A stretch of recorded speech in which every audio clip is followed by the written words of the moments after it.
అందరూ కవర్ చెప్పండి, రైతులు చెప్పండి ఏంటి ఏం చేయాలి?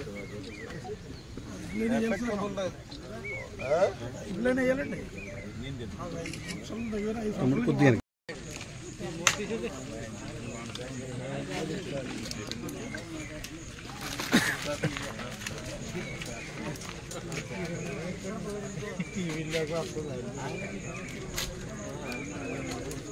నెక్స్ట్ మనకి తోడలేదు తోడలేదు ఆగుతుంది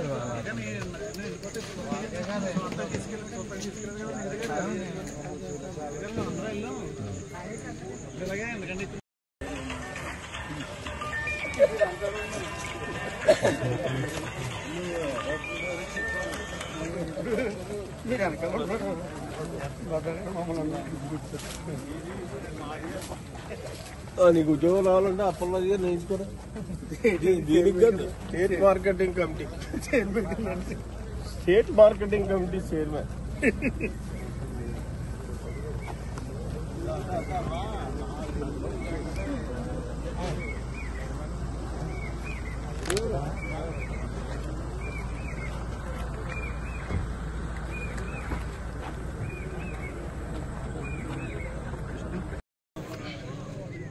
ప్రత్యేకంగా మీడియా సోదరులకి,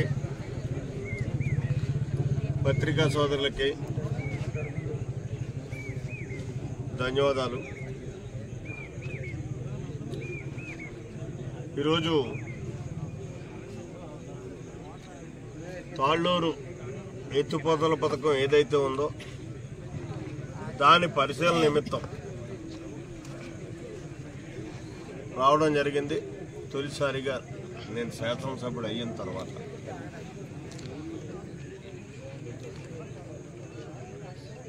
వివిధ పర్యాయాలు పర్యటించడం, శాసనసభ్యుడిగా కాకుండా ప్రతిపక్ష నాయకుడిగా దీని మీద ప్రభుత్వానికి, గత ప్రభుత్వానికి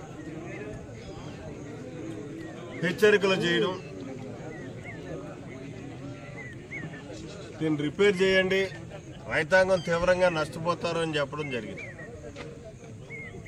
నిమ్మక నీరెత్తినట్టు గతించిన 5 సంవత్సరాలు కూడా కనీసం కాలువలో ఉన్నటువంటి తుప్పను కూడా తీయనటువంటి పరిస్థితుల్లో, ఎక్కడ ఏది చెడిపోతే దాన్ని అక్కడే వదిలేశారు తప్పించి దాన్ని రిపేర్ చేసేటటువంటి విధానానికి పోలేదు. తీరా ఈరోజు అధికారులతోటి, అలాగే దీన్ని నిర్మాణం చేసినటువంటి, నిర్మాణంలో భాగస్వామి అయినటువంటి ఒక కాంట్రాక్టర్ వ్యవస్థని తీసుకుని ఇక్కడ ప్రత్యక్షంగా రావడం, రైతులతో కలిసి మేమందరం కూడా ఇక్కడ పరిస్థితులన్నింటినీ క్షుణ్ణంగా పరిశీలించడం, అధికారులు చెప్పినటువంటి వాస్తవాలు అవనివ్వండి,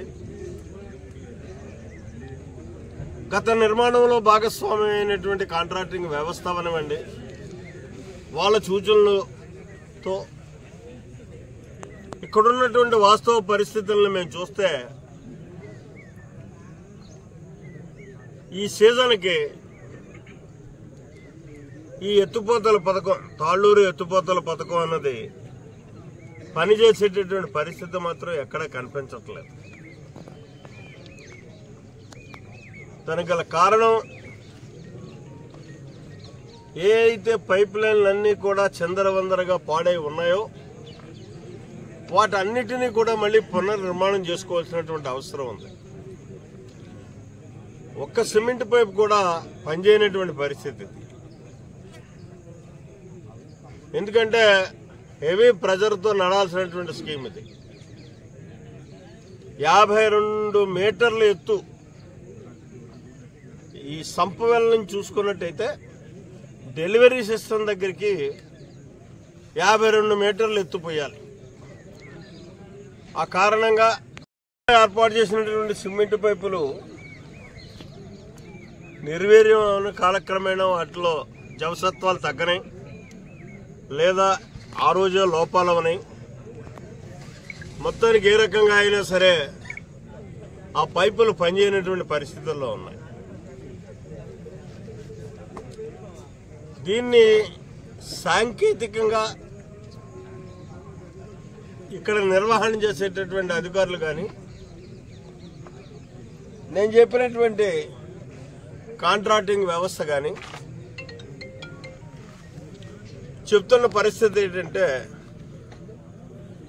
దీన్ని సంపూర్ణంగా పైప్ లైన్ ఏదైతే ఉందో ఆ పైప్ లైన్ని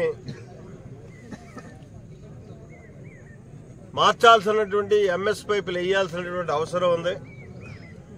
ఇది కరెక్ట్గా పారాలి అనుకుంటే ఎంఎస్ పైపులతోటి నిర్మాణం చెయ్యాలి అని చెప్పేసి వాళ్ళు చెప్పడం జరిగింది.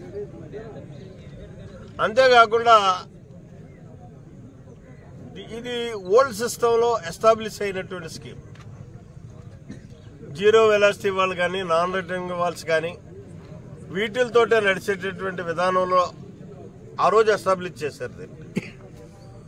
అలా కాకుండా ప్రెజర్ని కంట్రోల్ చేయడం కోసం హై లెవెల్ ట్యాంక్ ఒకదాన్ని నిర్మాణం చేయాల్సినటువంటి అవసరం ఉంది. దాన్ని చేసినప్పుడు ఆటోమేటిక్గా ఏ ఇంటరప్షన్ వచ్చినా, కరెంట్ వచ్చినా, మోటార్ పోయినా, ఎనీ ఇంటరప్షన్ ఏదొచ్చినా సరే ప్రెజర్ అన్నది పైపుల మీద పడకుండా ఉండడానికి అది ఆ ఓవర్ హెడ్ ట్యాంక్ అన్నది ప్రెజర్ని కంట్రోల్ చేస్తుంది, లెవెల్ మెయింటైన్ చేస్తుంది. కాబట్టి దాన్ని నిర్మాణం చేయాలని కూడా సూచన చేయడం జరిగింది. అవన్నిటికీ కలిసి ఏ రకంగా చెయ్యాలి అన్న దాని మీద ఒక ఎస్టిమేట్ తయారు చేసి ప్రాజెక్ట్ రిపోర్ట్ను సున్నంగా మీ ఉభయులు కలిసి తయారు చేసి ఇవ్వండి.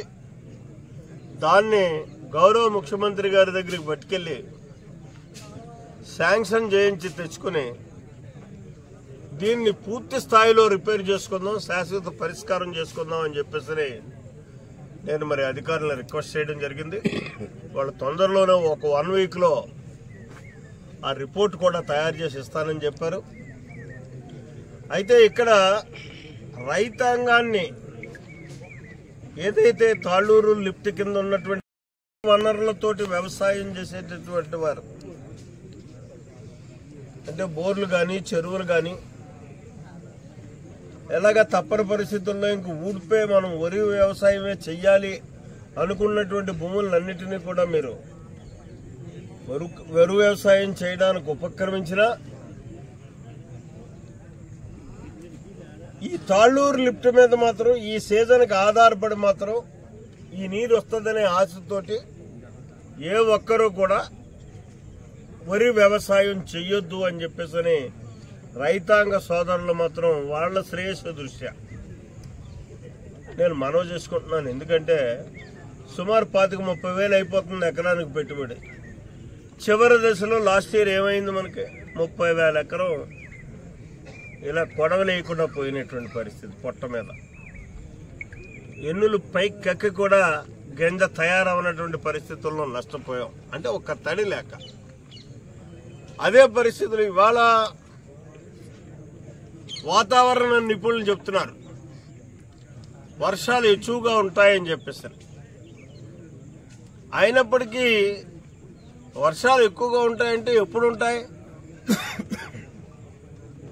ఏదైనా ఒక డ్రై స్పెల్ తగిలితే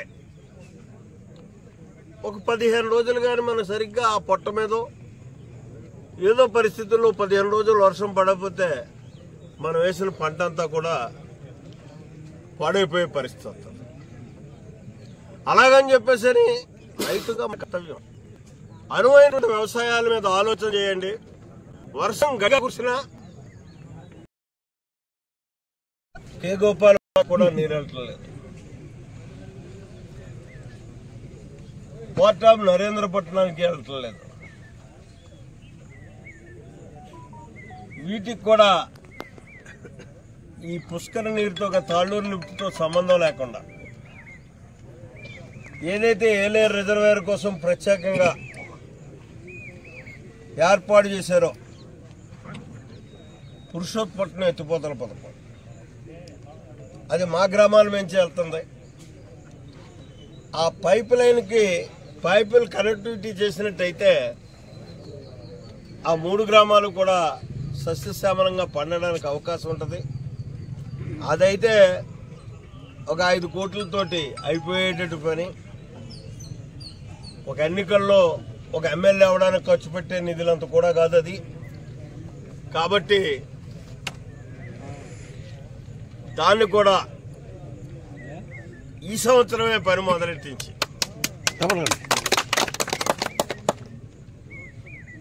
బహుశా నేను అనుకోవడం ఈ సీజన్కే నీరు ఇచ్చేటటువంటి అవకాశాన్ని కల్పించాలని ప్రయత్నం చేస్తున్నాను. ఇది ఇకపోతే మనకి చివరిగా ఉన్నదే గోవిందపురం మల్లవరం. దానికి 130 కోట్ల రూపాయలు శాంక్షన్ అయి రెడీగా ఉన్నాయి. మరి దురదృష్టం కూడా 5 సంవత్సరాలు ఆపేశారు, నోరెత్తలేదు. నోరెత్తడమే కాకుండా మనం జరిగినటువంటి ఎన్నికల్లో కూడా ఆళ్పనాళ్ళు ఏ పనీళ్ళు తెప్పించి